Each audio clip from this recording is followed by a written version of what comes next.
All right, we live. Episode 97 featuring Makeda Okolo. So this one's gonna be a great episode. As we continue with Women's Month. So this one is gonna be dope. So I can't wait. I'm very excited. But I hope everybody's doing well. When everybody tune in and everybody watching and the playback, I hope everybody doing well. I hope everybody's doing good mentally and physically. If you guys have any issues whatsoever, definitely reach out to someone close to you. If you guys need anybody to talk to, you guys more than welcome to hit me up as well too. But I hope everybody doing well. Happy Sunday. Good evening, good morning, good night. It depends wherever you are in the world. So but episode 97, time flying. We close to the century mark. To episode 100. But last week we had Dr. Jade Jones on, and that was a dope episode. Great episode, great conversation. Talking a lot about basketball. Talking a lot about sports. Talking a lot about cancer, breast cancer, and a lot of the different cancers. So it was a very informative episode as well to speak. So if you guys get a chance, definitely take some time out, check out that episode. You guys could definitely learn a lot. I definitely learned a lot, about that if you want to call it, that disease, cancer. So it was tough, but it was a lot of great information, and Jay was awesome. Great episode as well too. So definitely check it out. Vida I Legends on YouTube, the Elite Podcast on Facebook. So definitely check out the previous episodes. But I hope everybody doing well. I'm not gonna hold you guys too much longer. I'm gonna introduce to you Makeda Okolo. Oh, Makeda Okolo.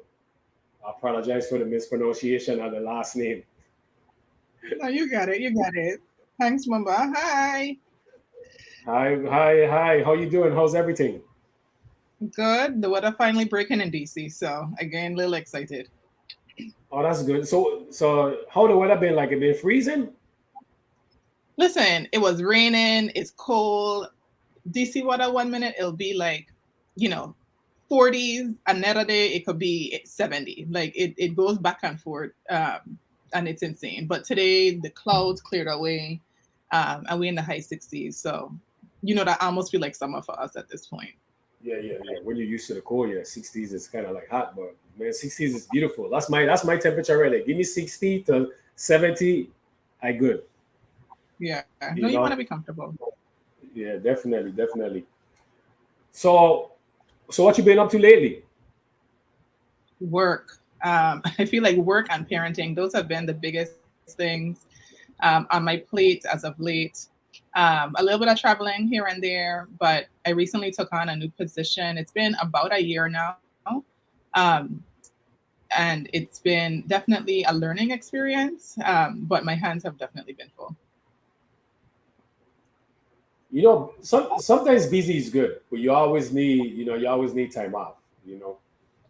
It's balancing it. I think that's the biggest piece that I'm figuring out is, when your plate was so full, you have to figure out what you could put down, as well as making sure you find time for yourself and you find time for your family and your loved ones, because you could be going, and something is gonna fall. Something is gonna, you know, be a consequence to it all. And so for me, it's like figuring out the juggle. People talk about balance a lot, right?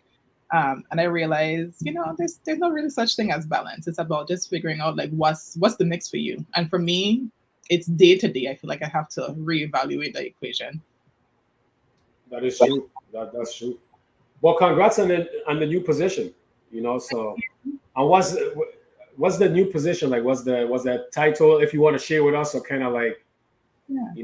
what is it? Sure, no. So I've been working for NOAA. NOAA is the National Oceanic and Atmospheric Administration now for about 7-ish years or so. And so previously I used to work for Donna Christensen as her energy and environmental policy advisor, and then moved over to NOAA. And then with the new Biden Harris administration, I took on a political position as the director of legislative and intergovernmental affairs. And so I stepped into that role in January of 22. And so I officially made my 1 year mark, a little bit over a month and a half or two ago. Um, and it's a lot, right? Because I mean, our agency does everything from we do all the modeling to tell you the weather. We have a uniform service and they fly like the airplanes, we call them hurricane hunters, into the eye of a hurricane to, like, make sure everybody's safe. We do coastal management. And so in my role, I'm engaging with Congress, I'm engaging with governors and mayors, and also tribes in, responding to issues, proposing or helping to advocate for things. Um, and it gets to be a lot, but it's exciting. Not only to be in the role, but also to be a part of the Biden-Harris administration as well. Wow, definitely congrats. That's big. That's big. So Thank that's you. an important position. It That's it important. is. It is. I'm humble about it. I'm, because I'm Yeah. learning, right? Like it is a big position. But it's a lot of firsts for me, right? It's the first time I'm Yeah. in a political position like this one where, at the end of the administration, my job goes away, right? And so there was a lot of risk in my decision to accept it, right? Because my thing is, who gonna pay the mortgage? Who gonna, put food Yeah, on sure. the table if Joe Biden does not win a re-election, right? But and then at the same time too, like I'm the director of an office, which is also a first for me, right? I've worked on teams, with teams, I've helped to lead projects. But it's something different when you are the one that's responsible for failures as well as successes. And you have to take both in stride. So it's good. It's good. Definitely grateful. Yeah, it's good. It's definitely a good experience. So you can only move. I mean, you can only move up, as you continue to learn. Yeah, no, and that was my thing. There was a point where I had been offered the position, and I was trying to find a way, because there's ways, as a career federal employee, you can sort of detail or kind of temporarily serve in a political position. So that's what I was trying to do. Like, you know what, let me keep Okay. my federal status. I'll still do the job, but then at the end of the administration, then I have the safety net to be able to go back. And they were like, no, like you need to make a decision. You either need to take it or don't take it. Um, and I was like, I held off. I said no at one point even. And then I really had to like ask myself, why was I saying no? And I realized it was fear. I was, afraid of what could potentially happen. I was thinking really about the glass as being half empty. And I Yeah, was like, no, you can't allow fear to be the reason why you don't take on a potentially amazing opportunity. Um, that's true. and so I took the jump, and I'm here, and some days I get bruised, and other days it's amazing. So I take it on in stride. Yeah. Some days you need to get bruised, but that's how you grow, and that's how you evolve, Yeah, definitely. yeah. No, I always tell people, and I try to remind myself as well, right? Like, you're growing when you're uncomfortable. If you're That's comfortable true. and you know what to expect, you're not agile, you're not, able to be flexible and quick and responsive. And then you get lazy, right? And nothing good ever comes from that. So the fact Yeah. that I'm uncomfortable and I'm growing, and there's pains and bumps, but overall it's still a positive experience. So the because the so are you still the NOAA? Mhm. Are you No, still? Yeah. Yeah, Noah. yeah, So are you still? What's your position is pretty much like, because usually NOAA gets funded by the government, right? They correct. get yeah. So with your position is that like plays a part, like your communication and you know all the different researching that goes in with NOAA with the weather and the ocean, climate change, all that plays a part in the amount of funding you get. Absolutely. So I guess I could explain it to you in this way. So Uh-huh. Congress funds the government every year, right? And the way that that's done is through this delicate dance where the president proposes a budget. So recently, just in March, I think it was March 6th, the president shared his president's budget for the fiscal 24, the FY24 year, essentially. And so in my role specifically, we're constantly working with congressional offices who want to support us, right? So they're reaching in and saying, hey, I know that you guys have national marine sanctuaries. I know that you guys have coral work. And in fact, we just got question about coral reefs from Delegate Plaskett's office the other day. And then they take that information and they build it into their letters, and then they send it off to the appropriations committee, and they take all of that into consideration, and then they come up with a final bill, a final budget, if you will, that then funds NOAA, right? So, you know, there's a budget office that works a lot with like those budget folks, but we work a lot with, you know, various senators' office and representatives' offices to make sure that they understand the work that we're doing, they understand the need, and they also understand what more we can be doing. And that makes a difference, you know, in very tangible ways, right? DPNR at home, for example, gets money from NOAA. We have various federal funding opportunities on the street right now, and groups at home are applying for money from NOAA as well. And so when they give us more money, then we can put out more money. They give us less money, that means it's less money that we can push out on the street. Yeah. So did you, see how I could word this. How did, so how did your everyday to life change being involved with NOAA, dealing with climate change, you know, dealing with the ocean, the weather, and you know the way how people live their life and littering and all the different stuff that goes into affecting the weather, affecting the ocean, you know, the different animals in the sea. I was just reading a story just the other day about, I guess, the population of fishes is kind of really, really declining. And I'm not sure how true it was because everything you read is not actually accurate. But how did that change your lifestyle living, like growing up? You know, as a kid, you know, you have no type of responsibility, so you just live your life one way. But then you being involved with NOAA, realizing the importance of, you know, the weather and the ocean, did you change the way how you live your lifestyle? I would say there's some things, right? I mean, I think when you ask someone who's in environmental sciences that question, or you think of someone in environmental sciences, you think about, you know, waste. You think about, you know, do they recycle, and you know, do they use a lot of packaging? Do they use a lot of, like, you know, single-use plastics, right? Like your bottled water in the single little 16-ounce individualized servings. What kind of car do they drive, right? Do they have renewable energy on their house, right? Like, I think those are the questions. Those are the things that people tend to think about. For me, I do take it into consideration on a personal level. It's like I love gardening, right? And so I have a garden that I, you know, have, like, you know, herbs and tomatoes and that kind of stuff.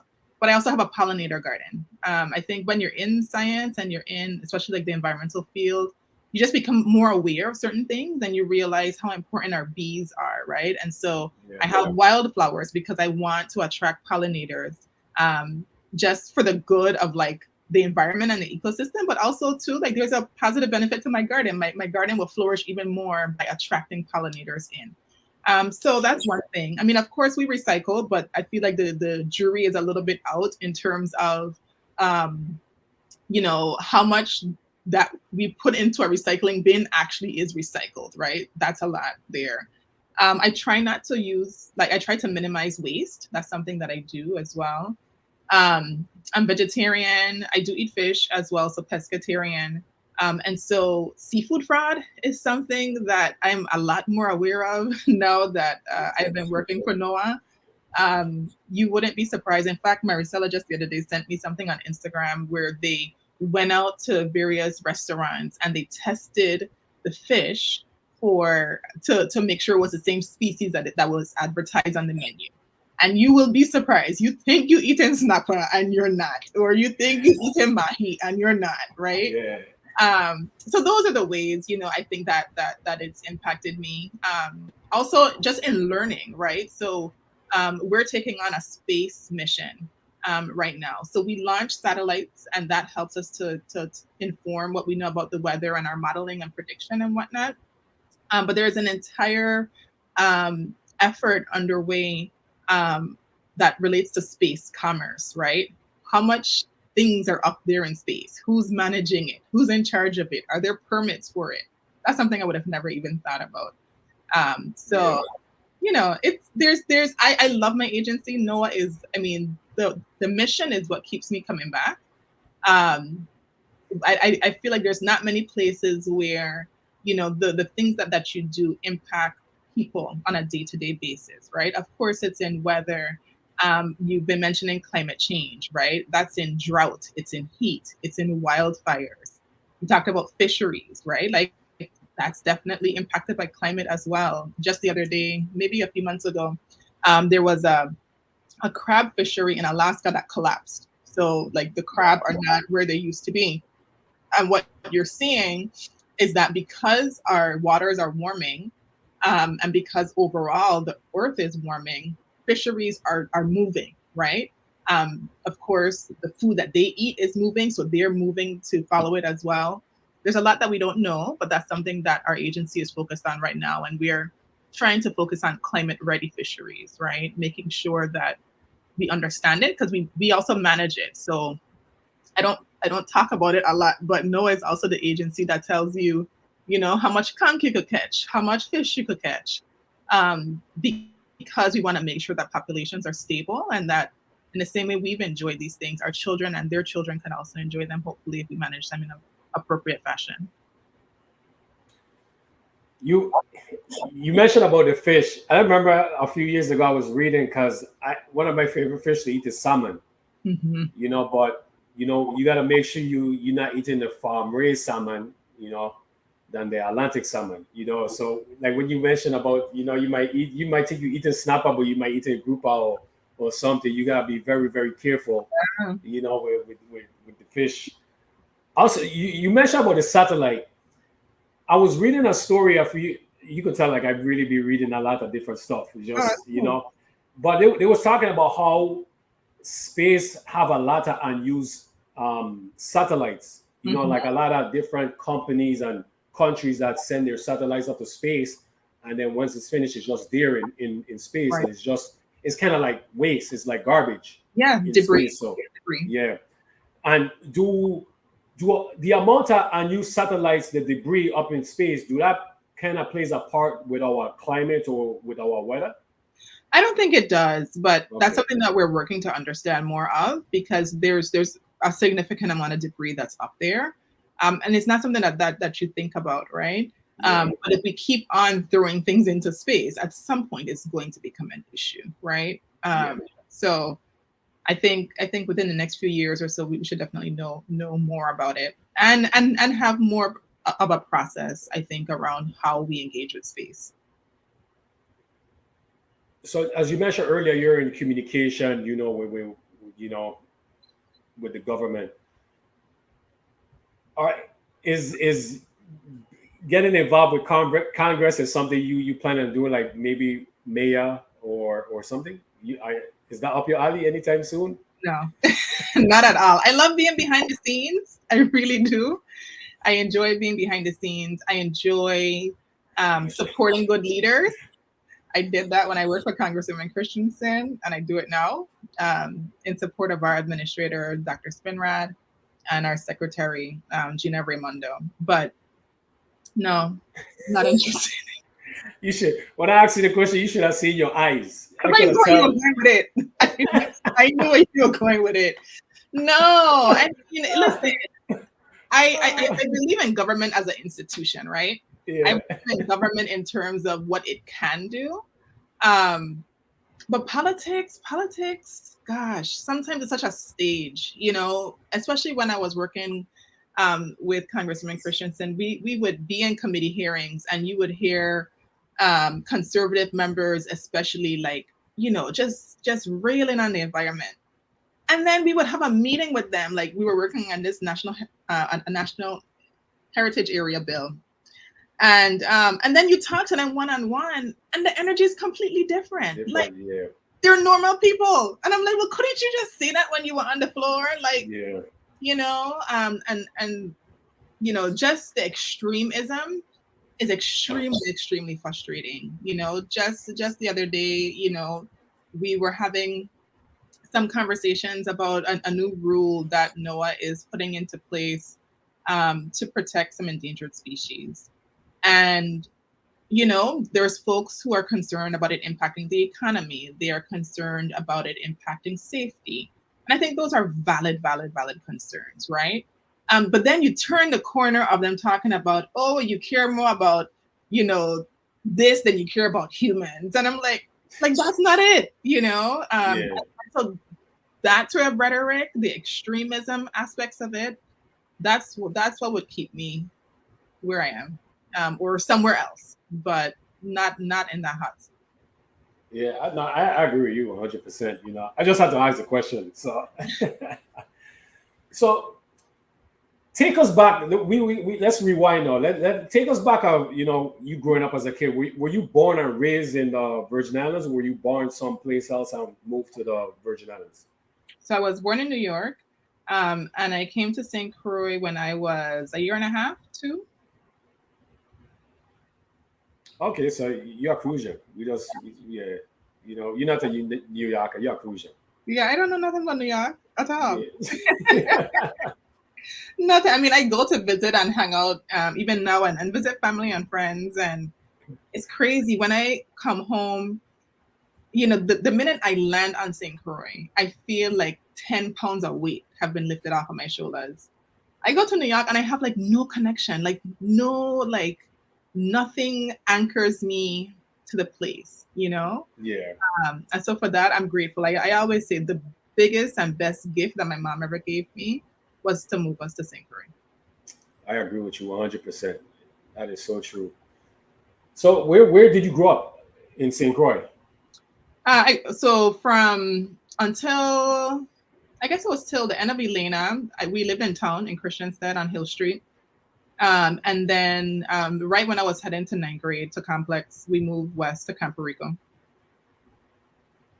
Okay, nice. Ain't no place like West, so Places like west. No, I mean, and even when we lived in East, we used to be in Lagrange every weekend. We were on Dorsch every weekend. And so it really was only a matter of time before we moved out there. I ain't gonna lie, I cried though the day she came in and she said, we're moving to West. Oh, clear as day. I sat down and I cried and cried and cried because at first, like, so my sister went to Elena and then she went to Central. And so growing up, you have that in your mind, right? Like, okay, I'm going yeah, to now, and then I'm going to go Elena, and then I'm going to go Central. And most of my friends were going Central. So I was like, oh gosh. But it turned out to be amazing. We were in Powell in the summertime. We were riding bike, lots of good things about my childhood for sure. yeah. Paul was it. That was it. Paul was the best. When school, I just couldn't wait for summer for Paul. That No, was it. Yeah, no. for And real. I think about the That's freedom we had in Powell. And now that I have kids, I'm like, I'm not so sure I would want my children to have as much freedom as we did in Powell. But that's true. somehow, we were still okay. Um, so that's, I don't know. Yeah, I think about that often. We used to be all over. We'll buy Rosa, we'll buy Lindy from this person, Pate from yeah, this person. Um, yeah. We was all but over I the guess place. all over, like legit all over. So how was that moment like when you was asked to speak to Elena Christian? Oh, gosh, you're jogging memories now. You know, it was like going home. Like I think for us, especially, up here, I see kids. They spend 2 years in one school, 2 years in another school, and they're bouncing around and they're not anchored, right? And I think something that was a huge benefit for us growing up was we like grew up in communities, but then still within another community, right? And so we grew up in a safe cocoon of, wherever you went for elementary. For me, it was Pearl B, then it was Elena, then it was Complex. And you have Yeah, all these memories, all these experiences that like make you who you are. And so in going very true. back to Elena, there were a lot of things came up for me. Um, one, I didn't go to my graduation from Elena. And so that was sort of like a second chance, if you will, to do an Elena graduation. Um, and a lot of memories. Gosh, I remember when, the buses would strike and we would have to walk home. Um, I remember the lady that used to sell snacks like right across the street from Elena. Our principals, Mr. Christopher and Miss Brown and Mr. John, and to see how they kept everything in order. That was Yeah. really amazing. We were in school in the trailers in the back. We were in teams, and we were in Team G. We used to have a lot of fun. But yeah, it was a really great opportunity and an honor more than anything else to be able to hopefully share something that resonates with someone, or that they can at least see a little piece of themselves in you and know that they can do everything that you're doing and more, right? Like, Yeah.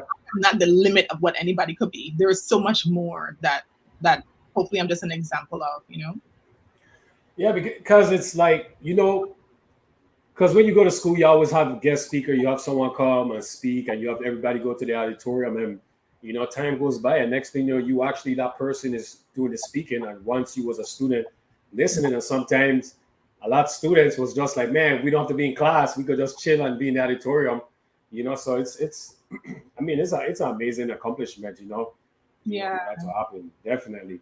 And you want, and I feel like you then want them not to make the same mistakes that you did, and you want them to be even better than we were, right? I remember in Yeah, context being in the library, and people, alum coming back and talking to us about the freshman year of college and how things are going. And in that moment, you can't even imagine that you're going to be in college, yeah, or be where they are, because not everybody does college. There's some amazing business owners and whatnot as well. Um, but with each generation, we learn so much more, right? Like, I feel like yeah, a lot of us now are into, you know, real estate. We want to own property and have that passive income coming in. We into stocks, and investments. We're traveling and exploring, and to like put a little bug in somebody else to give them something to want to like work towards, is something that I think is pretty awesome. yeah. It's pretty awesome, and it's important. It's important that they kind of stay on course with society, stay on course with where the world is going. Like you mentioned, stocks. Like that's something where it's really, really major. Not just stocks, but also cryptocurrency, and if kids could start at a young age being involved in stocks and crypto and traveling, I think they'll be so much far ahead than when we was growing up. Because imagine if we kind of learn about stocks in high school, I think we would have really, really invest in a lot of different stocks when they first came out. Absolutely. Absolutely. Absolutely. When I graduated from high school, my mom gave me $300, and it was she saves everything. And it literally was the same $300 that people, like, I guess family or whoever, gave her money when I was born. And so she gave Wow. me the same $20 bill, the same $50 bill, the same Wow. $10 bill. So she gave that money to me at what, 17, going on 18. Imagine if my mother had invested in Disney stock in 1984. Wow. She Yeah. would have been giving me $300, Nah. right? She be giving you some millions. So she would have been giving me a lot of money. Yeah, it's Uh, true. and so, for me, and now having children of my own, like they into Roblox. So when Roblox came out, I bought them Roblox stock in their custodial account that I have for them. Oh, that's awesome. Or Yeah. whatever they into. It's not a lot, but I just put a little, as much as I can, um, just so that, and we talk about it. So like they get it as well, or they at least have a little bit of it in their minds. They have an idea. So Yeah, they exposed to it. yeah. So when time come, they won't be uncomfortable. They'll be more comfortable than uncomfortable. Right. So you mentioned you have an older sister. How many do you have? Any other siblings? Yeah, I still have a younger brother, Jalian. He's 3 years younger than me, and then my older sister is 11 years older than me. Okay. And then I have brothers on my dad's side as well. But in terms of like my siblings that I grew up with, is my Yeah. older sister Aisha, and then Jalian, my younger brother. So how's your relationship with your siblings that you So grew up with? it's interesting. So my sister, who's 11 years older, she always felt like she was the mom, right? And so being 11 years older, like she went away to college when I was in second grade, third grade, something like that. But for her, she knows me as a baby up until 7 or 8. So she still feel like, well, she's gotten a lot better lately, but before she was definitely like mommy 2.0. And I was like, listen, I'm grown, leave me alone. Yeah. But she's a great aunt. Jolian, so that's a different dynamic because we grew up in the same generation. We went to schools together. Yeah. We have friends. In many cases, I went to school with one person and he went to school with their younger sibling as well, right? Yeah. And so he is one of my favorite people in the entire world. He's amazing and just has excellent work ethic and is just a good person and I love him dearly. So we're close. He's always busy with work, so and lives in Atlanta. I live in DC, so we don't see each other super often, but we're all pretty close. That's awesome. That's awesome. Yeah. He's doing he doing good with the music and everything, so it's beautiful to see. Peter Wakan, I mean, he is Yeah. the hardest working person that I know. Like this dude does not sleep, and I keep telling him like you have to rest, like yeah, because his thing is always like he got grind and sleep is for the weak and all this foolishness. And I'm like, listen, take a nap. Like it's actually Yeah. good for you. But he has a formula and he has worked it. And I mean, Jelaine has an engineering degree and Oh is in wow. mid 30s and is still Yeah. focused on his passion of music. So on one hand, it's easy to look from the outside in and be like, you're overworking yourself. We don't want you to be, exhausted or, Yeah. you go to the hospital for exhaustion, and you don't No, it's want true. that for him. But Yeah. you have to respect his game, because it's working for him. You just also want him to enjoy the fruits of his labor. And that's something that I hope we could get him to do a little bit And that's very important that you said that because you know you're you're a sister, so you're gonna see things different, but it's but the things that you're seeing is different is really more. really good things. Unfortunately, he's in an environment where grinding, the hustle is what's looked upon. But like you said something important, like something you just gotta take a step back and see it from a different perspective and take some time off and really enjoy. Because sometimes when you grind in and you just focus, you kind of lose the joy of the moment. And it's kind of like everything just goes by. And then when you look back and you be like, man, I should have taken some time and really, really enjoy these moments, Hmm. when you look back on it. So, And but I think even in his field, I feel like people that move ahead are those that do a good job of balancing the networking and the socializing aspect of the industry as well as the ethic and the talent, right? yeah, And for him, like, he has been invited to amazing places and he's like, nah, I got record the morning show or I got work on the Caribbean show and I gotta do these vocals and X, yeah, Y, and Z. But that like networking aspect of it is really critical. So that's true. but to the point that you made, like you remember back at home you would say like move your feet, you lose your seat. That's Yeah, like the DJ game seems to be a lot. Like if he misses a Thursday night or a Friday night or whatever, they have to find another DJ. yeah, they have to. Yeah, And so he has to show up. He has to be there, or else somebody else might take that opportunity away from him. yeah, it's an opportunity, and you might never have it again. I never get back again. Yeah, so yeah, it's a double-edged sword. It's a double-edged sword. Yeah. So yeah, hopefully I get him on because that's I've mentioned to him in the past. Like I would like have him on. So what he does, I love music. So Mhm. I love it. So definitely. What now? What you always wanted to be when you was a little girl growing up?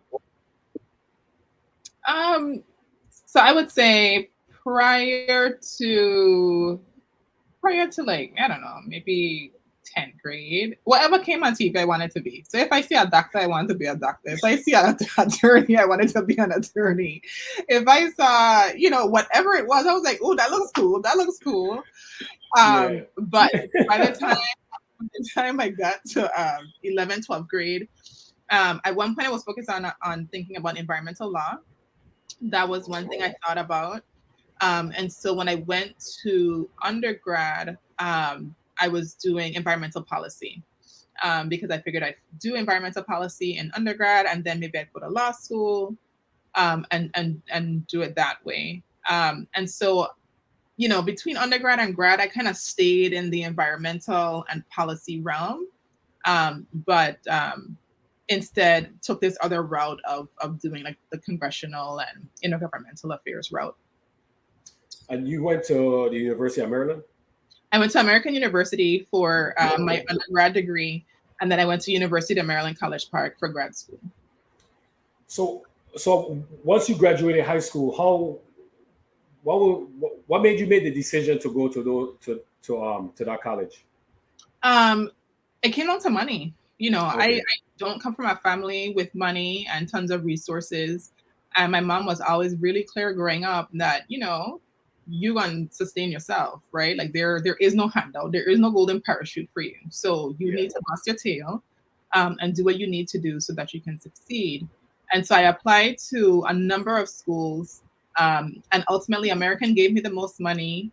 And in addition to them giving me the most money, they had the smallest class size. I knew that coming from a smaller community, I just had these fears of being in a class of like 300 people for like their biology class or whatever.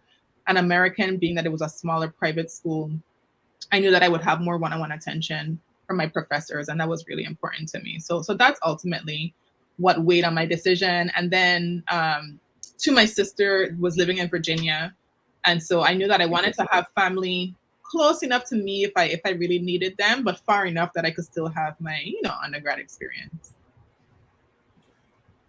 So how was college like for you? Like how was the experience like, your freshman, sophomore year? How was that transition like? College was good. I did a summer transition program called STEP, and that was Okay. great because I didn't, begin on day one with everybody like scrambling around, lost, not being sure what's going on. I had a few months in the summertime, and that was good socially because you develop some of my best friends today are friends that I met in that summer program. And then we also like got our math class out the way, so you had time to focus on that, learn the city, learn the campus, and that was great. I really, if students ever have that opportunity, I think it's really good and important for them to do. um, and then otherwise, undergrad was an opportunity for me to like just learn and explore a lot. Eventually, I studied abroad because going abroad was always something I wanted to do. My mom loved traveling, and so that was instilled in me from a young age to just get outside of the country whenever you could. And my school had a really good program that allowed me to study abroad and not pay anything else out of pocket.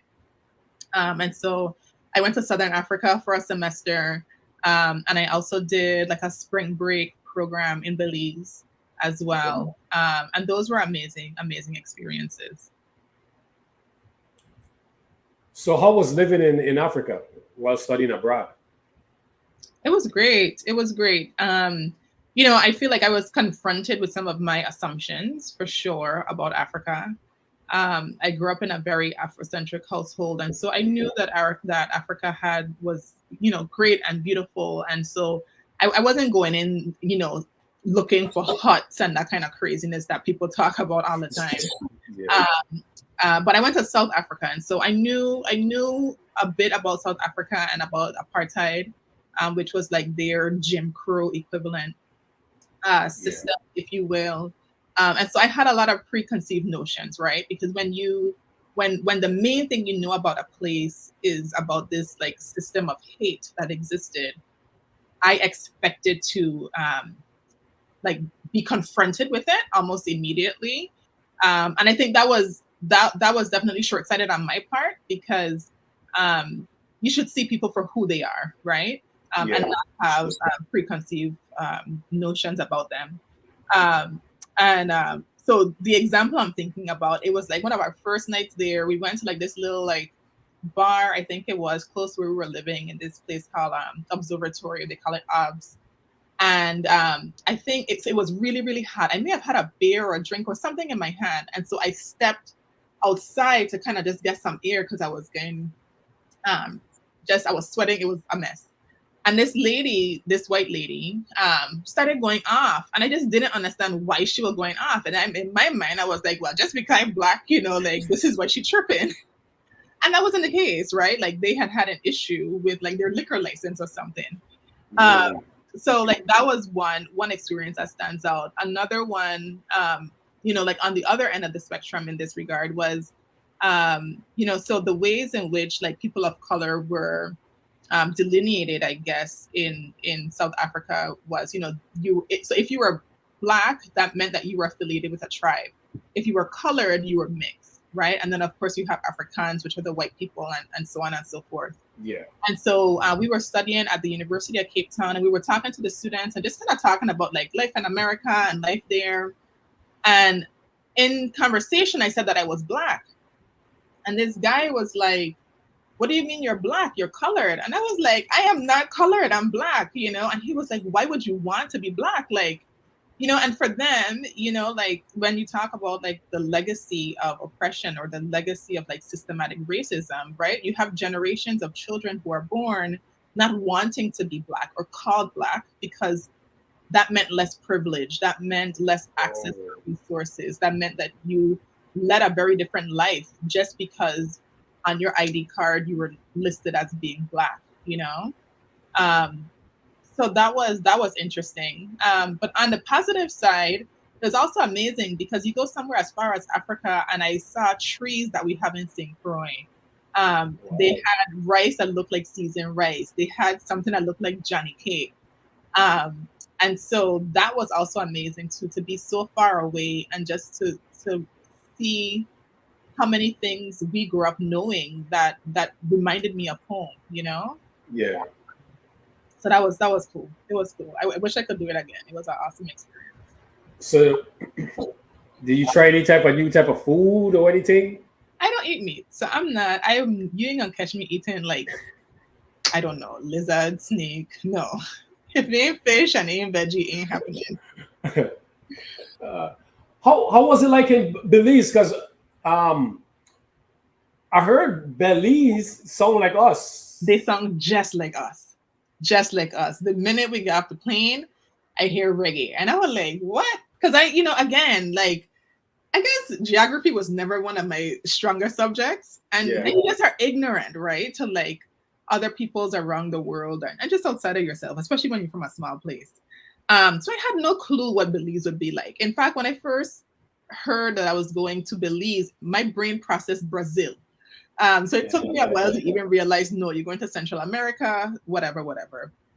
Um, and they thought I was Belizean. They were like, "You from Belize?" I was like, "But they sound like us accent wise. It sounds really, really similar to our accent, which is nice to be Yeah. far away from home and then still see similarities." Yeah. That's true. That's true. Hmm. So, did you while in college? Did you join a sorority while in college? Was No, it I after? I joined. I became an AKA in grad chapter. So after college, I became an AKA in St. Croix. In fact, with Mugama Omega, that's based in St. Croix. Um, Okay. in undergrad, for me, I really struggled with um, young people having too much authority and dominion over other young people. And sometimes it could go left. With things like hazing and Yeah. just other unfortunate things that can happen. And for a lot of people in undergrad, at least what I saw at the time, I felt like they were looking for identity and they wanted their colors and their letters to identify them, right? And for me, I was more affiliated with our Caribbean Circle, our Caribbean Students Organization. And that was my identity. That was something I wanted to hold on to and lift up as much as I could. So I was really, really active in that. I was president for a number of years and like we did really great things. And at the Yeah. time I was like, I have sisterhood and I do service already. Um, Now looking back, I wish I did it. I definitely wish I did it. And I will encourage my sons to do it, and I would encourage any young person to be a part of a sorority or fraternity. But at the time, it wasn't for me. So, excuse me. So you're a accountability accountability coach as well? It's something that I'm working on. I have my care consulting Instagram page. I haven't done much with it lately. I wish I had one of the journals to show you. That's the other thing. I come up with these great ideas, and then I get busy and I'm not able to pursue it. But I had come up with an accountability journal. It says manifest your success. I don't have one close to me. I'll show it to you a little bit later. Um, and I love accountability because I feel like holding myself accountable has helped me to achieve a number of my goals. And so whenever I do have a little bit more time, it's something that I definitely want to pour more time into, right? Into working one-on-one with somebody, learning more about what their goals are, and then hopefully helping to hold them accountable, and then they ultimately succeed and achieve them. Because I think sometimes, you were in sports, so I think, you get the concept of coaching, and I see accountability coaching as the same thing, right? I mean, it's Yeah. not in a team element, but when you have that one-on-one dynamic with someone, you can be open, you can be honest, you can be vulnerable, um, and you trust them, so you allow them to push you. I think a lot of good can come from that. And sometimes people just need to know that someone is invested in them and believes in them, and that can make all the world of a difference. So I haven't done it as much as I wanted to, just with life right now. But I'm gonna keep the page active. I have the email addresses active. Eventually, I'm gonna sell these journals, and pick it back up. That's awesome. That's a great idea.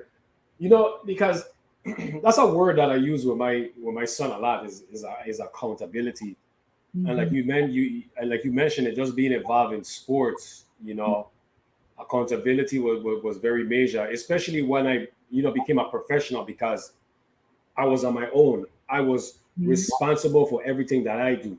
You didn't have anybody motivating you. Hey, Mumba, you got to do this. You got to do that. If I don't do it, I'm gonna get released. I'm gonna lose my contract. I can't sign a extended contract, etc. So accountability was something that I faced every day, and I had to hold myself accountable. I look myself in the mirror and be honest with myself. Like I had to put my ego and pride aside and really, really focus on doing the right thing. So I think it's a great idea because sometimes a lot of people need that. Sometimes just the way how people grow up or the environment they're in or etc. A lot of people wasn't blessed to be a part of a team or a program or anything. So sometimes they need someone to help them and push them and motivate them and hold them accountable. Especially in these times too. That's very, very important. So I think it's a great idea. So hopefully in the future you're a busy lady, so but you get it done. I know that. Yeah, man, for sure, Yeah. for sure. So you also the founder of Pretty Fab Kids and Care. Yeah, that's another great idea that I had at some point. You So, you make it so you make it so like that's another great idea I had. no, what ends up happening is that if something doesn't exist, right? This is like some personal like mantras that I have for myself, right? Like one of them is like, if you tell me no, that means I'm talking to the wrong person. So I just need to figure out who can give me the yes that I need, right? And then the other one is, if I don't, if what I'm willing to put my money into does not exist, then that means I should create it, right? And so Pretty Fab Kids was twofold. One, in being an AKA, we support our educational foundations. And in being a mom, and just being so busy, I didn't really have the time to do like all the galas and the balls and like the parties. And so my thing was, how can I fundraise and do something with my children at the same time? And so under the Prefab Kids umbrella, I did like what was it? It was like a graffiti paint party, and we had music Oh, and nice. snacks and stuff like that, and it was great. I wanted to do other things, like a mommy son or a dad son sort of like dance class and different things. And so I create umbrellas to then continue to be able to do it. And then during the pandemic, I think it was, and we were just living through all the unrest with George Floyd and Breonna Taylor being murdered. And, I like talking about parenting. I think about parenting. Parenting is a 24/7 job for me, for everybody.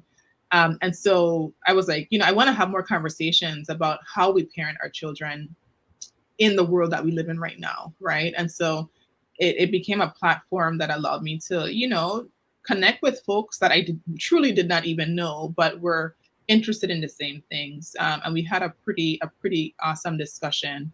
It might have been about 2 or 3 years ago now at this point, about the talk, right? Like, how do you raise children to be strong and prideful, and confident, um, and aware of the society in which they're being raised in, but not fearful of it, right? We don't need any more broken Black men. We don't need any more broken Black women. So, how do we raise them to be outspoken, but know time and place, know how to navigate certain situations? Um, I still don't have all the answers for those things, but it's something that I think about, and I know other parents think about as well. And you You have know, a son, so I could only imagine like how you have been navigating that. And you said he's 6'8", so like how do you yes. prepare a 6'8" Black man, like to live in America? Like I don't know. That's You how. know, you know, I love what you're talking about because that's something I think about every single day of my life. I think about that.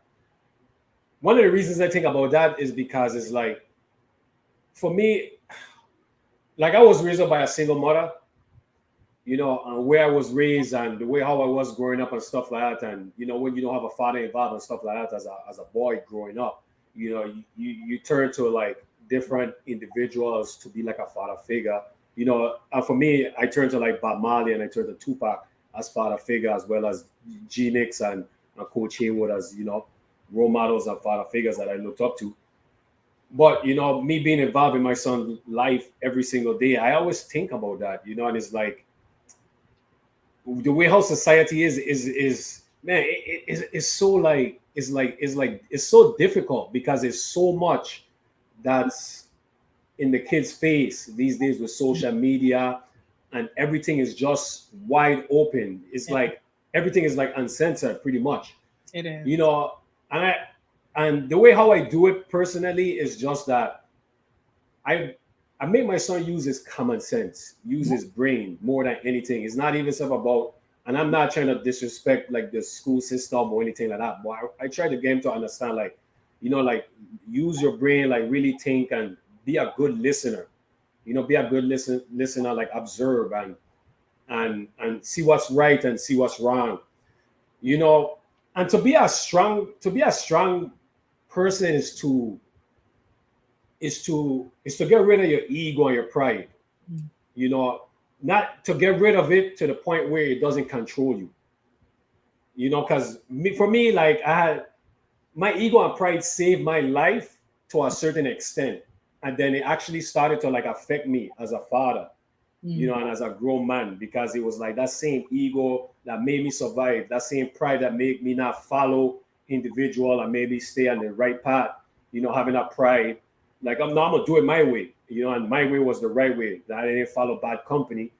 But then at some point in time, you got to realize, what, I got to get rid of that. It's about being more mature, start really thinking, seeing things from different perspective, seeing things from other person's perspective, and I don't have to put myself in like my son's shoe to see it from his perspective in this world that we live in now, because I didn't grow up in this world we live in today. Right. And then like we was talking off camera, just growing up in the Virgin Islands it was just like a blessing, being able to like walk outside and pick a mango off the tree, pick kennep, walk to Dutch Beach, coast bike, a lot of natural things, and these kids don't have that these days.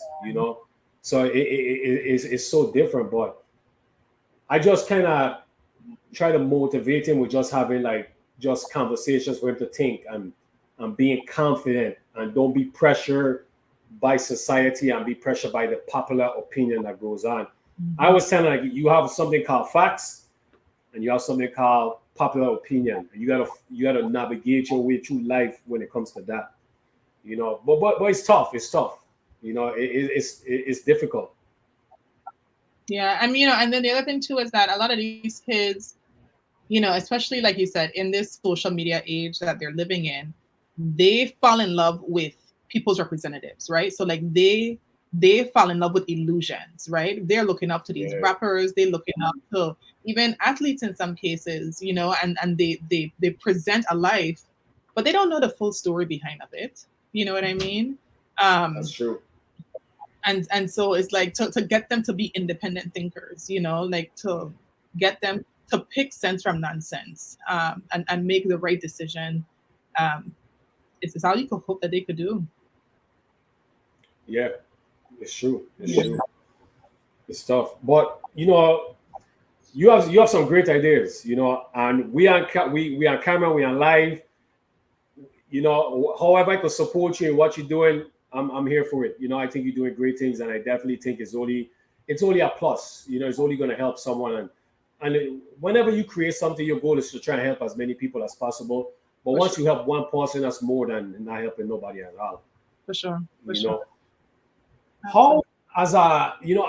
as a black woman, a black mother, how how tough it is, raising two boys in the Mhm. society we live in, where you know race has become like watered down and used in so many different ways, and with the police brutality, with so many black men and women and minorities, how you navigate your everyday life, having conversations with your sons about just the environment that they're growing up in, and that they're gonna have to face as they grow up older.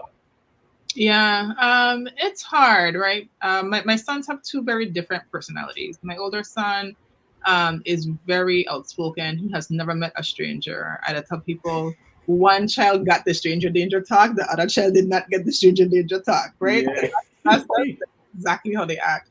And so for the older one, it's hard because I'm very tough on him. Even when I'm trying to like relax and like give him a little blah, like I still end up being pretty strict because I parent him through the eyes of how somebody else will see him, and Mhm. specifically like through the eyes of someone who may be intimidated by him or scared of him or hurt by him. Um, and that's hard, right? Because I'm not parenting him for who he is and who he's blossoming to be, even though that's my goal and I work on it daily. Because I'm just so fearful of someone, of him asking why, right? Like, you tell him to do something, it's like, well, why? And like, well, that doesn't make sense, and da da da da da da da da, right? And you're like, listen, you're gonna be in situations in life where keeping your mouth shut will save your life, and you True. need to know when to do that. And so my struggle with him is finding ways to nurture and encourage, his critical thinking, his confidence, um, his swag. He's very swaggy, but also to encourage him to be humble and empathetic and a listener, like you said, right? His Yeah, father always tells him, "You have one mouth and two ears." Like that should tell you something, you that's know. true. Yeah, that's true. Um, and so that's a tough piece for him. And in DC, DC used to be chocolate city. It was a city, of Yeah. black people and people of color for the most part. Now, a lot of gentrification is happening. Oh, wow. But for the most part, he is in schools and he's being raised, you know, in a school where they promote respecting racial differences and everybody is celebrated, and that's great, right? Like that's what we want to get towards eventually. But we know the reality is that um, not every part of America is safe and welcoming and understanding and supportive of Black people, much less Black men, right? Black Yeah. men of color. My sons have locks, you know. And so I want him to be able to blossom and for his life not to be cut short because of someone else's short sightedness, right? So Yeah. that's one. And then on the other end, my younger son is a lot more introverted. He's shyer. And so for him, it's encouraging his voice, right? It's encouraging him to stand up for himself, encouraging him to speak up. And so it's very different dynamics that I feel like I work with in terms of both of them. But you just do the best that you can, like I feel like there is no magic recipe. I do believe to a certain extent, like we are who we are and we're just walking these paths. And I feel like if anything I've learned in parenting is that, like the parenting aspect of it, I think it's a small percentage of what people turn out to be. Because when you see these little people have these personalities and it just kind of sticks with them as they go from like stage to stage, you just give them all that you can, give them the environment that you hope that they need, and you hopefully watch them blossom. But Yeah. it's hard. I think, especially just being a woman of color, being a Black woman, being a Caribbean woman. I have locks, right? And that is a statement. Um, there's still fear that creeps in, and that's something that I struggle with, and I, you know, try to stamp out a little bit more each and every day. Yeah, is as a parent, I think the fear will always be there as a parent because it's the unconditional love, Right. you know, because it's like you what the parent side, you want your kid just to go through life with no scratch, no bruises. Right. But really and truly, you need the scratches and the bruises to prepare you for who you're gonna be when you become an adult. I think that's the toughest part, as a parent, and that's something like even with me, but I think I've done a great job with it, is like I build a foundation with my son, and my sitting with my daughter just by just having conversations Mm. and give them the knowledge and the information. And hopefully, as they navigate through life, whenever they face any type of adversity, they have the foundation of the information that I've give them. When they go through life, they see like, okay, this is what daddy was talking about, and they know how to respond in a positive way. Right.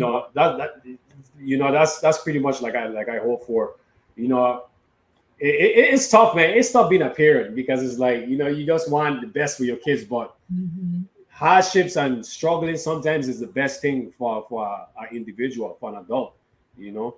But that's the thing, right? Like as parents, you want to give them everything you didn't have, um, but you also don't want them to struggle in the same way that you struggled, right? And Yeah. so it's like, how do you instill those principles and those values that you learn from having to struggle without them having to sacrifice? I feel like that's like the big, Yeah. um, I don't know, dilemma No, that it is. Yeah, it is. you don't want them to be ungrateful, right? Yeah, you definitely don't. Yeah. You know, it's tough. It's tough.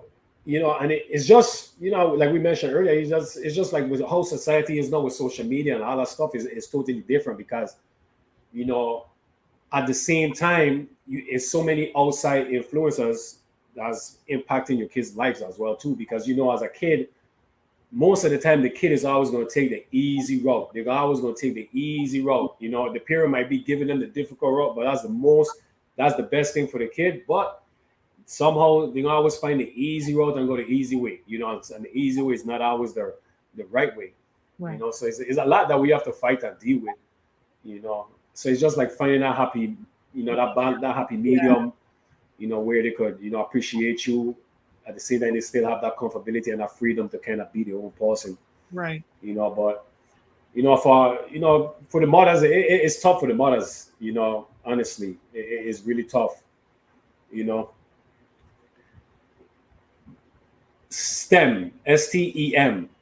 Mhm. How important is that to you? It's everything. I mean, I work for a science, a STEM federal agency. My career path is all about STEM. And unfortunately, there aren't enough people of color in STEM fields. And so Very that's something true. that I'm really passionate about. Um, Also, too, I think when you think about coming from the Caribbean, you think about coming from St. Croix specifically, our natural resources are so important to us, right? We like going to the beach. We like snorkeling and seeing the reef or seeing fish. The fish that we eat, the seafood that we eat is everything to us, not only for enjoyment but for culture, right? Yeah.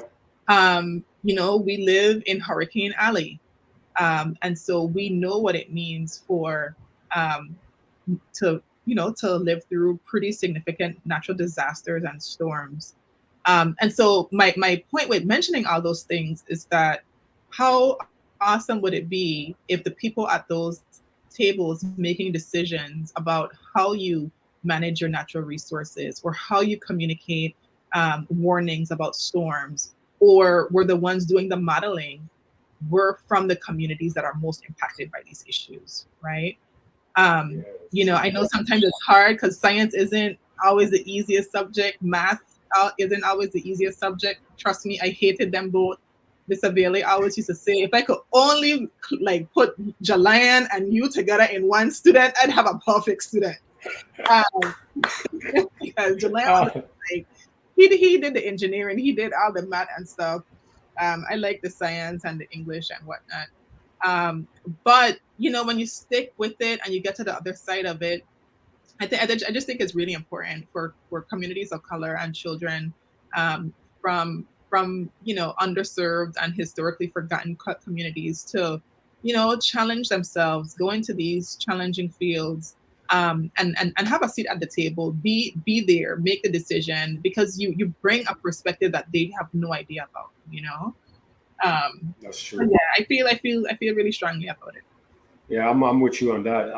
I'm involved in that too. I'm involved in engineering and technology. Yeah, Yeah. right. So and that's has been like my personal goal is getting to the point where I have a seat at the table because the people of color is not too many people you know in that type of that environment No. and it's important for the kids as at a young age just to get involved in coding and so many different like coding is something big that a lot of kids should be getting involved in because that's the future as well too Yeah. you know.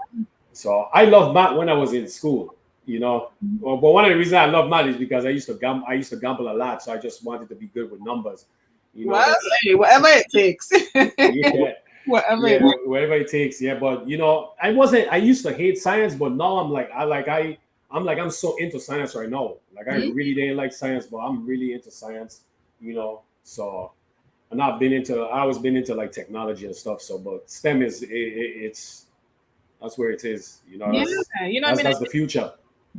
and historically, you know, like people, like African people were the innovators, right? And so Yes. I think it's important for us to get back to that, you know. So hopefully we could inspire some young ones to take up those challenges. So you ever seen the pyramids No, not in Egypt. I've seen pyramids in South America and Central America, but in not South Egypt. America? Hmm.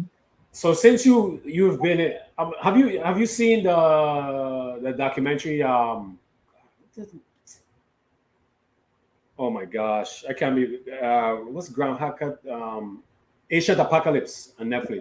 Oh no, I need to watch it. Yeah, you need to watch it. That was good. Yeah, yeah. Because you being involved with Noah, and then the whole. So I was gonna, get involved with the. Well, you say you saw some of the pyramids in so what you think about the pyramids? They're majestic, right? I mean, when you think about the fact that people made these things hundreds and hundreds and hundreds of years ago, it's insane, right? And like that's math. Like that is literally like math, like in action. To think about the design that went into that and the precision that went into it as well. Um, and then you know we think about pyramids and we think about them being you know not only in the Americas but in Egypt as well. um so much that we don't know, you know. um and so much that we should respect ultimately is what it means. Yeah, it's true. It's because we don't have the technology today to build those pyramids. That's what baffles me the most about everything. Like everything you said, just the dimensions and just how accurate and precise everything is.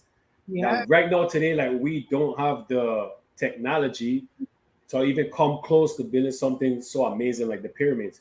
or And like the what's so stuff. go ahead. I said or even like the Sphinx and some of the other like Yeah, the Sphinx. Yeah, um, and that's something that has they've been talking about Graham Hancock, with the Asian Apocalypse with the Sphinx and stuff like that. It's kind of like, you know, it's amazing because it's so many different places that has the pyramids, and it's pretty much like the same structure or the same design, you know. But when you got a chance, check out Yeah. Asian Oh, apocalypse, and let me know what you think. Yeah, that's yeah. I think it's amazing. You know, I've been late like the last few months. I've been really really like diving in deep into the pyramids and the Sphinx and stuff like that. That's something I definitely want to go visit and really like see it in person. You know, because people say like, man, you see it on TV, you see pictures, but when you see it in person, you're just gonna be like amazed. And I know you saw a couple like in in South America and stuff. So yeah, definitely when you get time, Yeah, I can check it out. definitely. So what are some of the most fascinating places you have visited that really open up your eyes? Hmm. Um, I mean, of course. So when I was in Southern Africa, we were based in Cape Town in South Africa, and it was an enclave program. So we went to a few other countries as well, and we went up to Mozambique, um, and then we came back down through Swaziland, which is a landlocked country in South Africa, and then back to the Cape Town area. The contrast from country to country, I think that in itself was fascinating. Of course, seeing like the big five, these seeing lions and elephants and doing the safaris, I think that was something that was amazing for sure. The most fascinating experience as of late, though, I went to the Afro Nation concert last year in Portugal. Oh, wow. Um, and what was amazing was to be just like in this sea of Black people from like many different countries, and everyone spoke a different language. If you walk up to somebody, you don't know if they were going to talk French, if they were going to talk Portuguese. I mean, English really was not the dominant language there. And it was so beautiful to see the power of music, and how it can bring so many different people together, literally from around the world. And people could just kind of be there like in such a happy place. So that was awesome. Morocco was also beautiful as well. It's an Islamic country. It was my first time going to an Islamic country. Um, and so that was also interesting because it was my first time traveling by myself. I've done quite a bit of traveling, but it's always with a group or with family and friends. And so this was a trip that was solo. Nice. That was a little tough because um like it's safe in the sense that like you don't have to worry about like anybody like killing you or anything like that, but like they know that you're American, or they know that you're not from there, and so you do become a bit of a target. And so I felt myself having to be a little bit more on guard and paying attention, Yeah. and so I wasn't able to relax in the way that I wanted to. um but just seeing different cultures, that in itself is just something that's really beautiful. And then the other thing that I find interesting is when people like how people think about the Caribbean. You mentioned Bob Marley, and when I was studying abroad in South Africa, no one knew anything about the Virgin Islands at all. Wow. But the two things that they knew about, like, helped them to connect to the region was Bob Marley and then Brian Lara, the Okay. cricket player. Yeah. And so again, it shows how music and sports and different cultural things is what transcends boundaries and connects people to each other. You know, you mentioned traveling when you were traveling alone. With with everything that's going on in the world with war and stuff like that, and the with Western civilization, which we are a part of, you Mhm. know, it kind of puts a target on your back because it's kind of like with all the stuff that's going on that's above our heads, and it's kind of really really putting a lot of American people in danger, sort of, or a target just because of those type of situations. What made you choose Morocco to visit? So I always wanted to go to Morocco, and it was from just like a few pictures that I saw. One was like I love color, and I remember seeing pictures of um, the ceramics, so like the plates and bowls, and it's just in just such vibrant hues, and seeing like leather and fabric, and so I just wanted to experience that for myself, And then when I went to Portugal, I was like, okay, well, like, they say often when you're in Europe, it's easy then to bounce around from country to country. And so I was trying Yeah. to figure out like where could I go? And in doing some research, I realized that Portugal and Morocco share a maritime border. And so, I mean, the plane ticket was like $200 from Portugal to Morocco. And I was like, I am too close to pass up this opportunity. Yeah, that's true. And then friends have gone, and it was beautiful, so beautiful, so beautiful. The food, um, you know, the way in which like they take care of you, I went to this women's cooperative where they were processing argan. So, you hear of argan oil, and it's a Yeah. nut. And so, they showed me all the different things that they make out of it. They made butter, they made oil, they made um, like little desserts and stuff. And that was just amazing. Just to experience somebody else's culture, get out your comfort zone, Yeah. highly, highly recommend it. Yeah, Morocco is on my list to definitely visit. Yeah, Morocco. Yeah. So we kind of winding down. So I have some rapid questions for you. I call it rapid questions, but some of them don't really be rapid questions, So somebody called me on last week on it, So yeah, but so if you had a message that you could share with the wall, that you could put on a billboard that the world could see, what would that message be? Don't let fear stop you. I like that one.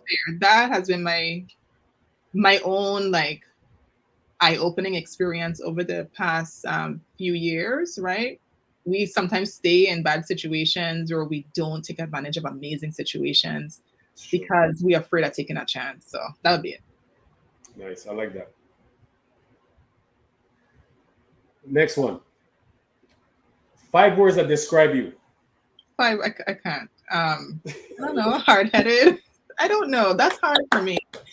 5 words. I don't know. I'm sorry. No, it's okay. It's okay. Yeah. It's okay. So you say hard-headed? I am pretty hard-headed. Okay. I'm hard-headed, but I'm also loving, determined for sure, hardworking. Those are some that come to mind. No, that's good. That's good. I like asking a question because sometimes we just be, just living, so that we don't take time to really like kind of like, what's 5 words that really describe me? Yeah. It's really tough to kind of like, You're right. So. And like in that question, it's not what I do. It's not, it's not about me being a parent. It's about like me. Like, yeah. What are some things about myself? Which is hard. Like we don't think about ourselves as much as we should. Yeah, it's true. It's true. An album, a music album that you could play without skipping a song. An album I can play. 2 that come to mind. One is the most recent Burna Boy album. I love Burna Boy. Okay.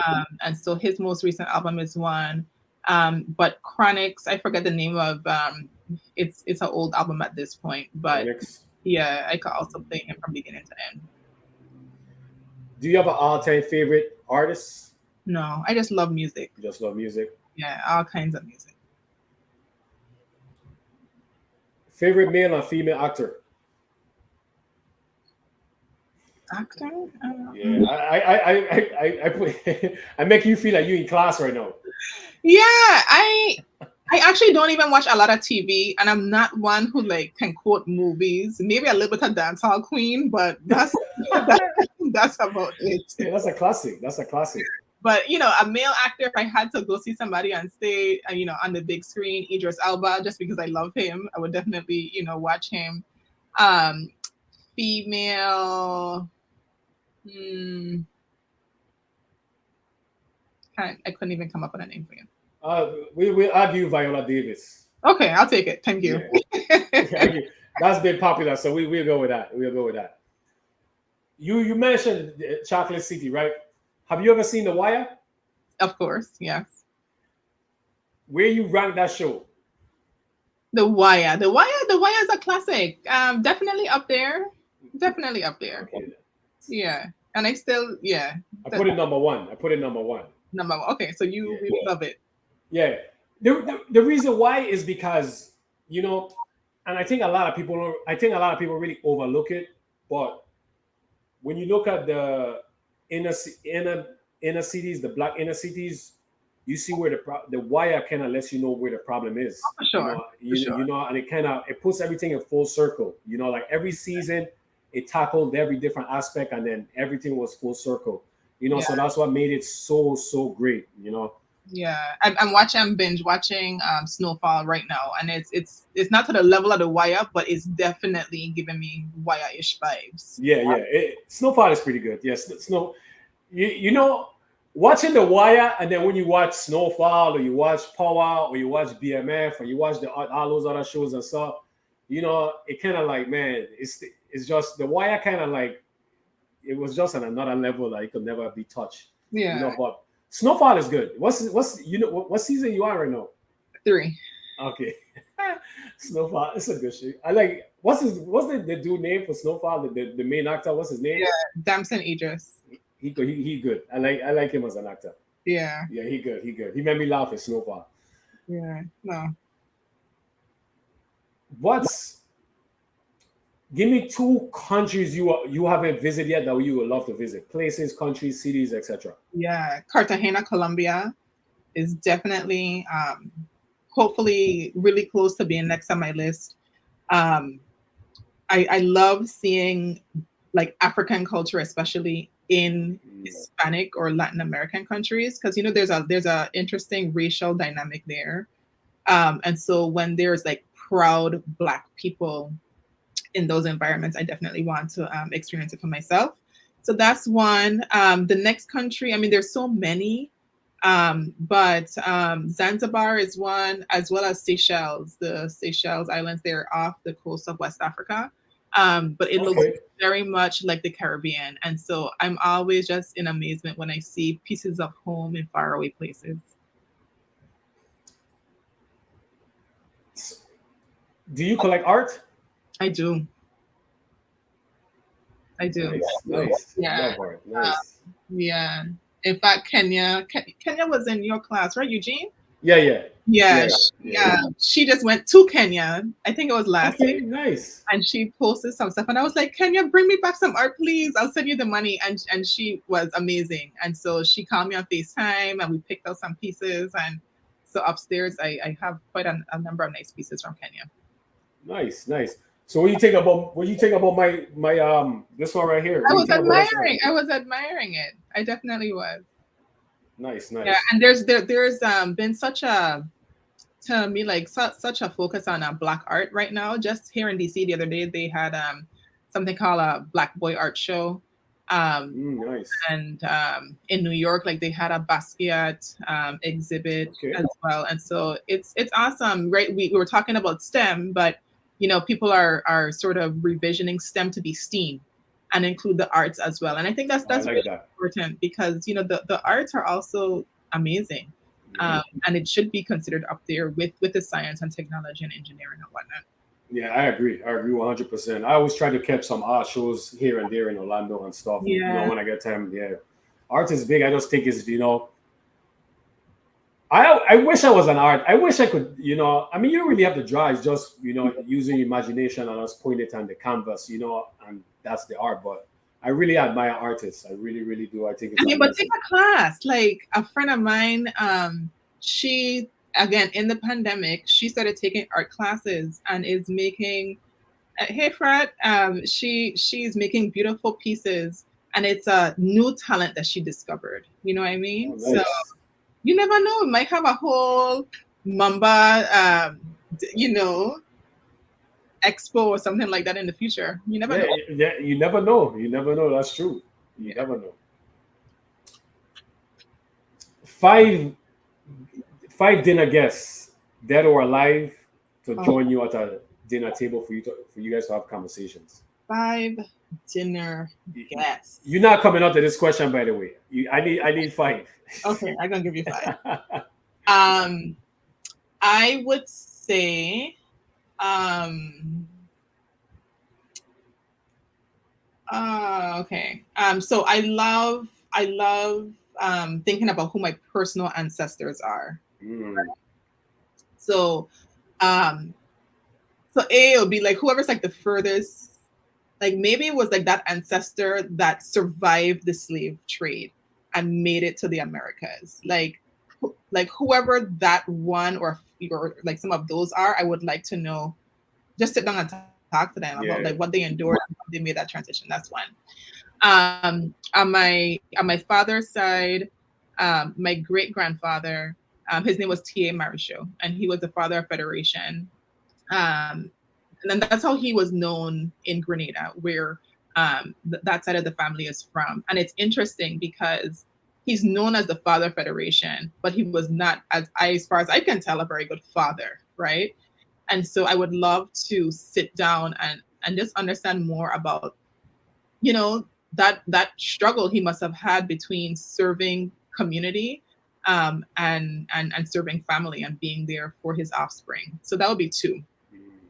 Um, Others,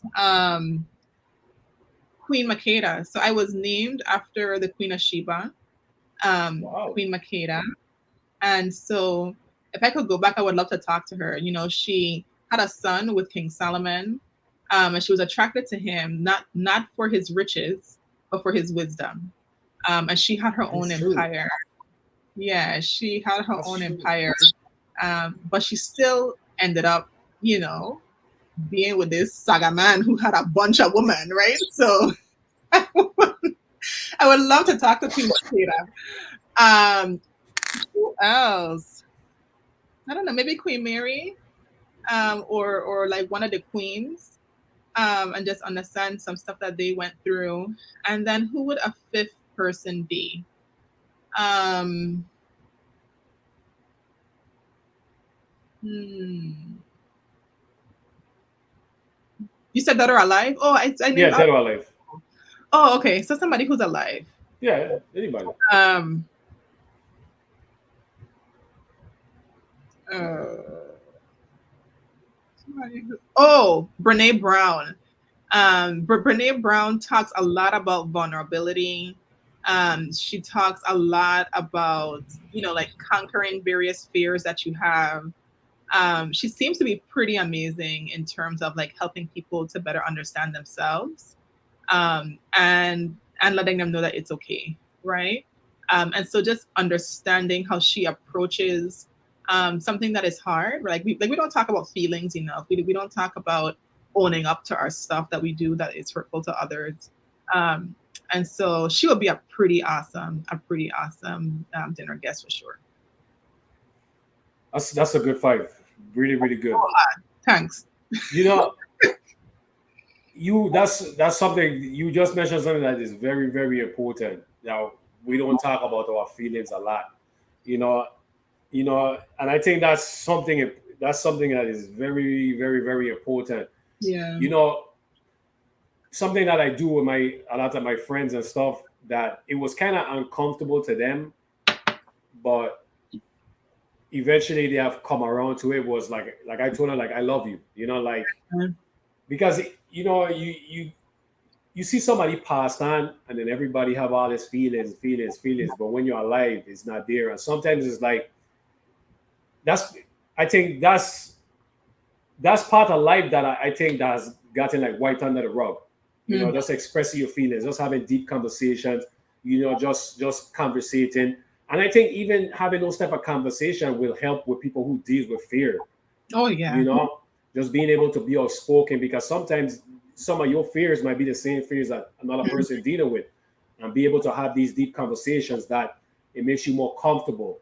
Mhm. That you won't worry about failing and fearing, and just go out and just living and be free, and just dealing with whatever the situation is and the outcome is.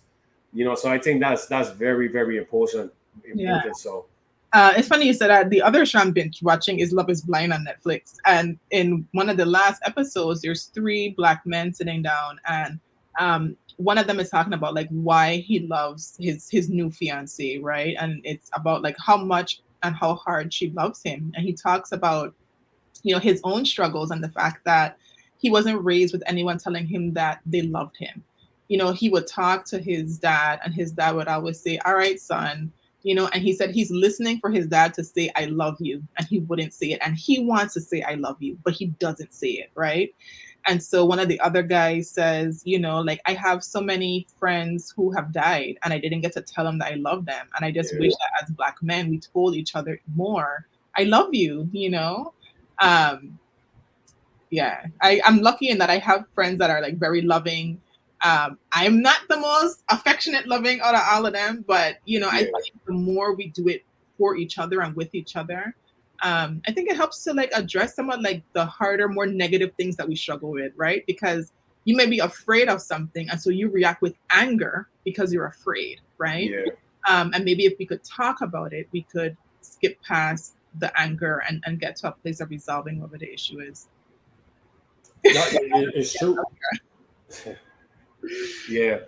And I think when it comes to like, it's two type of loving. It's loving where it's like affection, like loving, and it's loving where is me and you could have a conversation, and it's a deep conversation, where at the end of the day I could tell you I love you, you could tell me you love me, and it's just based on the person who you are. Yeah. So it's kind of like that's where I think a lot of people would get it confused sometimes. Like it's not intimacy, right? Yeah, it's not, and it's not sexual intimacy, right? Yeah. Even a really good friend, that is an intimate relationship that you have, right? Like you tell them everything about you. Like they know about your finances, they know about your health. Like there's different types of love, and intimacy is okay, even with friends, right? It doesn't mean like there can be platonic intimacy, and that's a beautiful thing to have. Like there's people who don't have friends, right? To know that you have somebody who cares that much about you, that they love you, they genuinely care about your success, they care about your failure, and they want to be a part of all aspects of your journey. Like that's a blessing. That's a serious blessing. Yeah, it is a blessing. It is a blessing because for someone to really, really, to tell you that they love you, and yeah, they mean it. It lets you know how you make them feel. You don't know what they go through on their downtime and the way how you make them feel. Your conversation, you just being there, talking to them, or just being there in the presence, help them deal with whatever fears or situations they're dealing with eternally.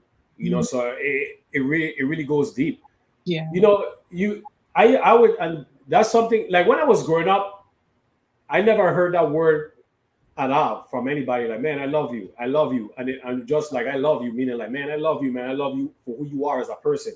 And for you to tell somebody that you love them for who they are as a person, I think that's one of the most, that's I don't even know the word to use, but that's big. That's compliment, right? Like compliment. Yeah, that's compliment you could give them. Yeah, to give them, and that's something that I used. I started with my, that's my son, but as a man, I had to get away from that. And like, man, I gotta tell my son I love him. Let him know like I love him. I tell him every day, like, man, I love you, man. Like I tell him that because I want him not to grow up the way how I grew up of you sharing emotions or sharing your feelings with another person. Like, you could be tough but still show love. You don't have to be hard and be like, no, I can't tell this dude I love him. Like, nah, that's it's bad. So I always tell him, man, like, man, I love you, Sadi. I love you. Yeah, no, you should. No, it's funny because I find like in my parenting, like life is so busy day to day, right? And so like day after school, I have to work, and we're constantly rushing, especially in DC where like traffic is always bad. We always running late. And I forgot what happened, but me and my older son were having a conversation, and I think because I'm so tough on him, he feels that he could never do anything right.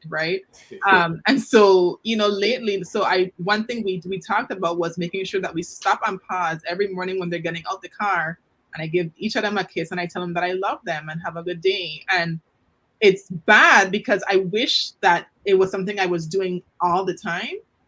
But I just realized that like time is flying by and they're gonna be out the house before I could realize it. And so and now they look forward to it, right? Like now they don't inch up in the front of the seat and give me their forehead so I can kiss them. And sometimes they don't say it, and I say I love you, and they say I love you too, mommy, and then they go about their way. Yeah. But it's important to create a culture around loving each other, Yeah, um, yeah, it's important. through the bad and through the good as well.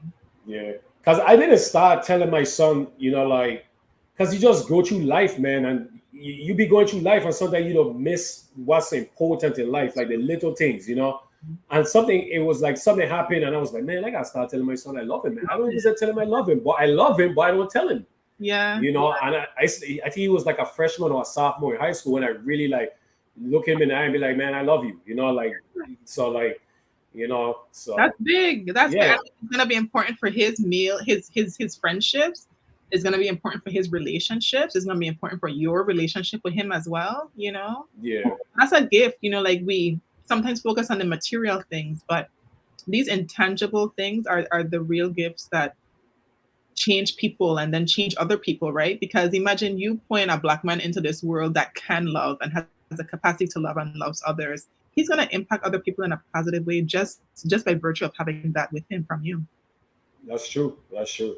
You're right about that. If you could tell what you know now, what would you tell a young Makeda? What would I tell a young Makeda?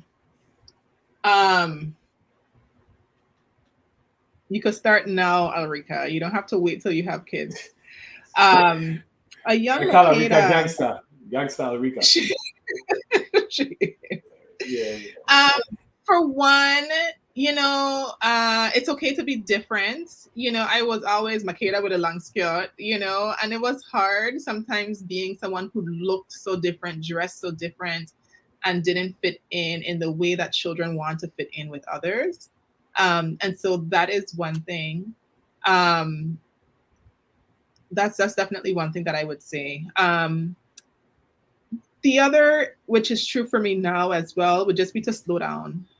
Just pause sometimes and take a moment, and be mindful about the decisions that you're making, because sometimes they have lasting impacts on the rest of your life. wow, You yeah, know, yeah, that's deep.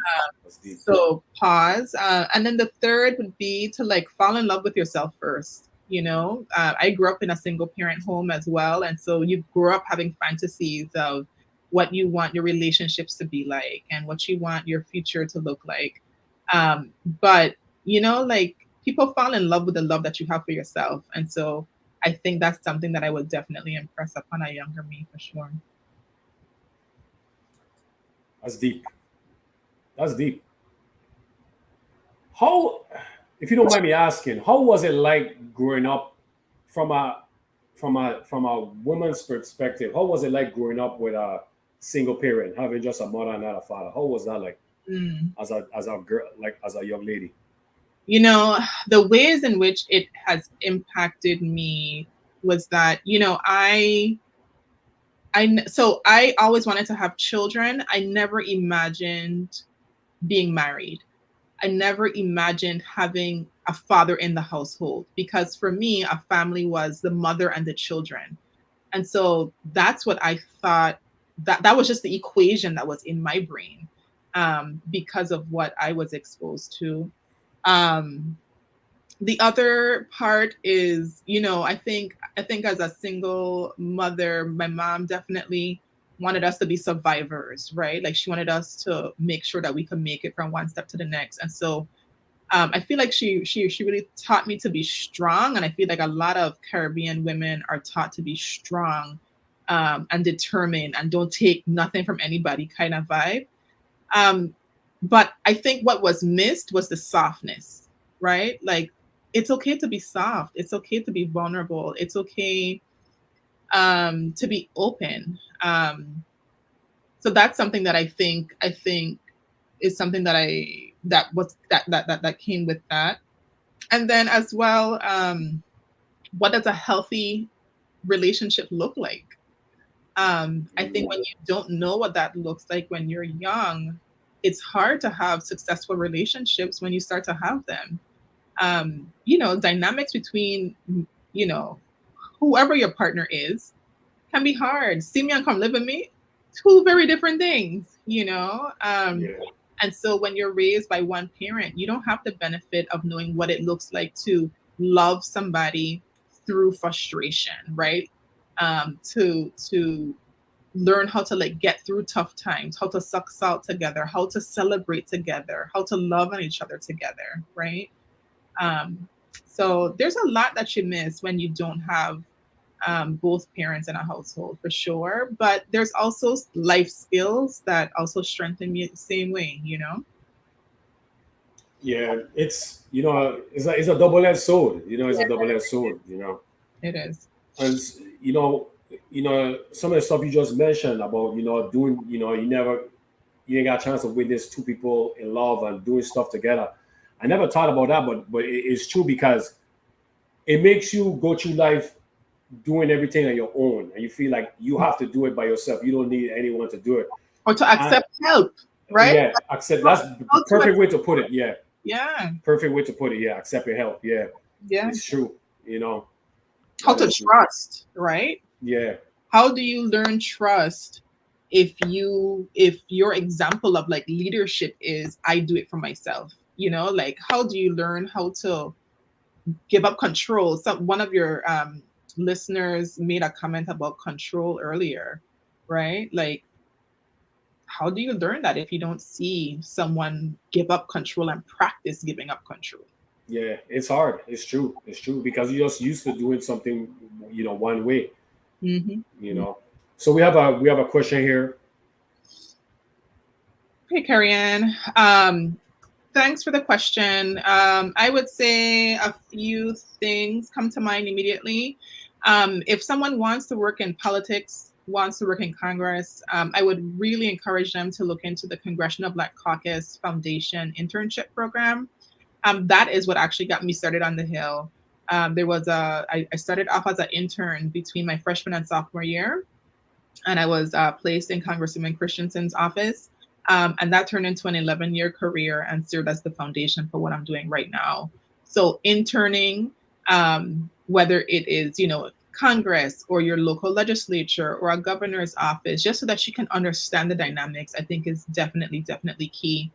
And applying to internships and fellowships, period. I mean, for someone that wants to work at NOAA, for example, there is this program called the Canals Fellowship, and essentially it's a pipeline straight into our agency. And so if you can secure a Canals Fellowship, you pretty much are guaranteed. In fact, you are guaranteed a NOAA career because we have this special hiring authority where we can directly hire folks that have gone through the program into open federal positions if we have them.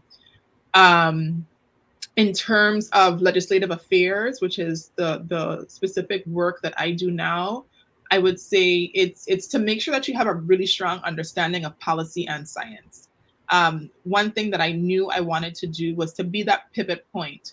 I felt like there were a lot of scientists who could not explain their work in terms that people could understand and appreciate. And I felt like at the same time, like politicians either didn't understand the science or they weren't getting the information that they needed in the way that they needed it so that they could make impactful decisions. And so, it's knowing both. It's knowing the science and it's knowing the policy. And if you want to work in like an office of legislative affairs, like where I am, for me, when I'm hiring people right now, I'm looking for folks that have had Hill experience. I'm looking for folks that have worked for a state government or with a mayor or a city planner, and understands constituent needs, understands Yes. listening what people need in terms of what's happening in their coastlines, working with tribes, working with underserved populations, and helping to make that a priority. And then beyond that, it's like the golden rules. It's the things that your parents teach you that you would think grown adults know that sometimes they don't know. Like it's in strong relationship building. That's key. Impeccable work ethic. being strategic, being creative, thinking outside the box, not being lazy. Those are the qualities that I wish for every student to have instilled in them as they begin their lives. Wow. Great information. Good question. Great information. Thanks, Carrie Ann. So I got two more questions before we kind of wrap up. And I wanted to say you mentioned something. I always think about that too. Who I always think about my ancestor. Like if like my ancestor, if they was on a slave ship, like how was they like, and I would love to have a conversation with them. I always think about that when you mentioned that dead or alive fighting. I guess I always think about that all the time, all the time. So two more questions. Question is who has been your biggest inspiration? Who inspired you? Hmm. I would say the two people that have been the most impactful on my life. One would be my mom for sure. I mean, I'm in the environmental and conservation field, and she was the first environmentalist that I knew. She was planting in the backyard. She connected us with nature. Literally every weekend we would go La Grange and no running water, cooking on a tree stone fire, looking for firewood, like living as simply and as close to the earth as possible and having an appreciation for the earth. Wow. So definitely my mom. My aunt, Miss Gibbs, a lot of us had her as our teacher in complex. She taught environmental science. Okay, I didn't know that. Mom was pretty strict, so she wouldn't let us go, hang out with a whole bunch of people. But I was always with Miss Gibbs. And so I was doing mangrove planting, I was doing beach cleanups, I was doing my son think he's the first person to make slime. I've been making slime and goop and all kind of foolishness because she was a science teacher for years. And so for my mom, it was like informal ways of being an environmentalist or being an environmentalist out of need, right? Um, not using too much electricity. For her, it wasn't necessarily about saving the planet; it was saving her pocket. Yeah. Um, yeah, so those two. Okay. Last question. Just one or two words. Describe your mom. Hard-headed too. So maybe it's a whole family trait. It might be because hey, like you trying to talk to your brother and he Apple said don't fall far from the tree. so hard headed. Yeah, yeah. Oh yeah, no, she's extremely, extremely strong-willed, extremely, extremely strong-willed and convicted. Um, but she also has a heart of gold. Beautiful, beautiful, beautiful. Makeda, I appreciate you coming on. Is anything you wanna any big ups, anybody, any shout outs, is anything you wanna say, something that I didn't touch on that you wanna say, etc.